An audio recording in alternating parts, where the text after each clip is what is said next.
Nous avons deux visions du monde qui bataille. D'un côté, vous avez le monde occidental. De l'autre côté, vous avez un processus de construction du monde oriental. Je ne dis pas dire un monde oriental, je dis un processus de construction. C'est-à-dire l'Eurasie. Il y a une dynamique pour les pays asiatiques pour construire de façon pour proposer une alternative face avec l'Occident. Mais, il faut nous clair sur ça.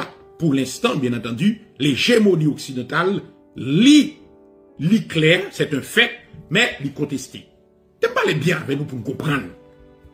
En même temps, tout fait géopolitique avec nous pour nous comprendre. L'hégémonie occidentale, il reste un fait, mais cependant, il contesté. Ceci explique, bien entendu, par le comportement de Poutine. Ok? Il a contesté. C'est une dynamique de contestation. De contestation qui visait, bien entendu, à proposer une alternative. Ou bien à redéfinir l'ordre mondial. Maintenant, faiblesse orientale là, et civilisation orientale là, c'est que, en quelque sorte, il n'y a pas homogène. Comme je dis, voilà. Il y a un problème d'homogénéité au niveau civilisationnel. La Chine a une culture qui propre à lui-même. La Russie, il y a une culture qui propre à lui-même. Moyen-Orient, il y a une culture qui propre à lui-même. C'est-à-dire qu'il y a une multiplicité culturelle. C'est ce qu'on appelle un multiculturalisme à l'intérieur même de chance que nous avons appelé l'Eurasie orientale. Maintenant, civilisation orientale. Ça, c'est le premier élément pour nous considérer.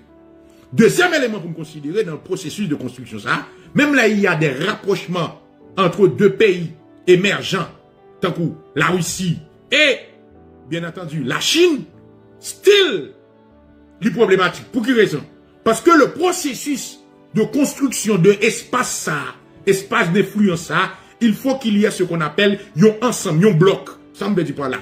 Pour éviter à ce que ni la Russie, ni la Chine, c'est pas seulement nos dynamiques de ça, les relations bilatérales pour fonctionner, de coopération bilatérale, il doit entrer dans une dynamique de processus de construction. C'est-à-dire, mettez en place des institutions capables pour relayer, pour capable de bailler des réponses collectives face à l'Occident. Maintenant, on va dire, prof, là, qui sont obligés, voilà.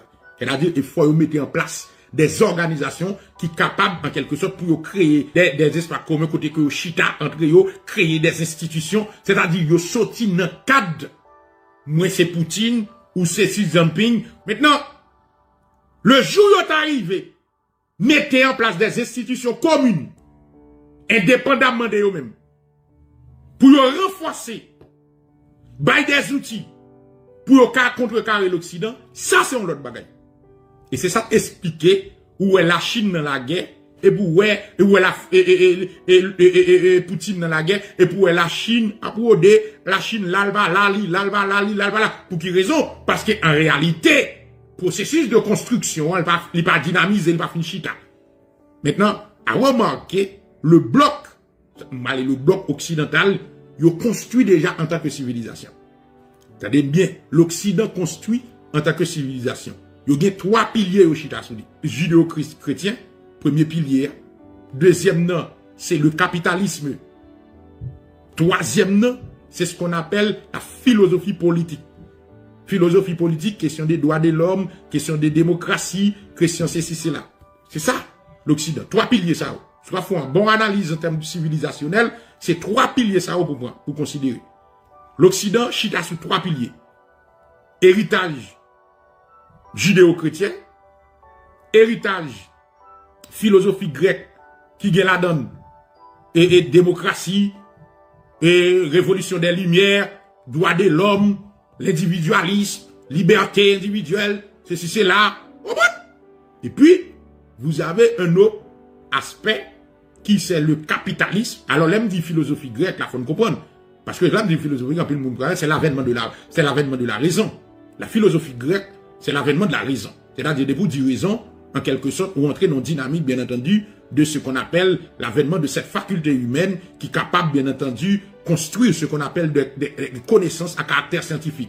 Et ceci est tellement vrai que l'avènement de la lumière, qui parle à partir de la Renaissance, ou parle le siècle des Lumières, ou parle de Renaissance, parce que c'est encore, et même dynamique ça, siècle des Lumières, ou parle créer, parle dynamiser, parle inventer ce qu'on appelle l'individu.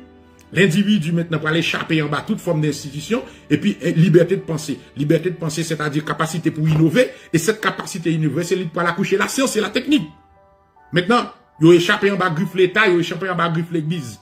Maintenant, l'énergie, c'est-à-dire potentialité qui vient la caille l'homme, non, il explosé, la construit, la cherché, la innover. Maintenant, l'homme ça, ou gagne aussi le capitalisme. Le capitalisme comme mode d'organisation économique. Maintenant, le capitalisme a une histoire. Le capitalisme a connu des phases. D'où l'importance, d'où le principe fondamental pour le capitalisme, c'est ce qu'on appelle propriété privée. Pays l'Occident, il est clair sur ça, propriété privée. Mais pour que propriété privée, il faut reconnaître aussi libre entreprise. Pour que propriété privée, il faut reconnaître aussi liberté de marché, d'entreprendre. C'est ça, le propriété privée. Propriété privée, c'est ça, en quelque sorte. Du fondamental. C'est l'essence même du capitalisme. Parce que sous pas de propriété privée, comme on va le faire, debout du propriété privée, c'est l'individualisme, c'est l'intérêt personnel, c'est l'intérêt individuel. Maintenant, mais pour parler de l'intérêt individuel, ok? Pour parler de l'intérêt individuel, faut nous clair sur ça. Faut nous d'accord que pas d'intérêt individuel sans liberté. C'est-à-dire qu'il faut reconnaître l'individu comme une entité. Maintenant, en termes méthodologie, soit formé en approche méthodologique, c'est l'individu face à la société. C'est l'individu, c'est une approche individualiste face à une approche holistique. Maintenant, les pays de l'Occident, les pays de civilisation orientale, ils ont une approche méthodologique holistique. Les pays occidentalistes, les pays de l'Occident, ils ont une approche méthodologique individualiste. Maintenant, l'accent est toujours mis sur l'individu. Alors que dans les pays orientaux, les pays de l'Asie, l'accent est mis sur la collectivité. L'ensemble, sur le tout, pas sur l'individu. Maintenant, il y a deux paradigmes qui bataillent là.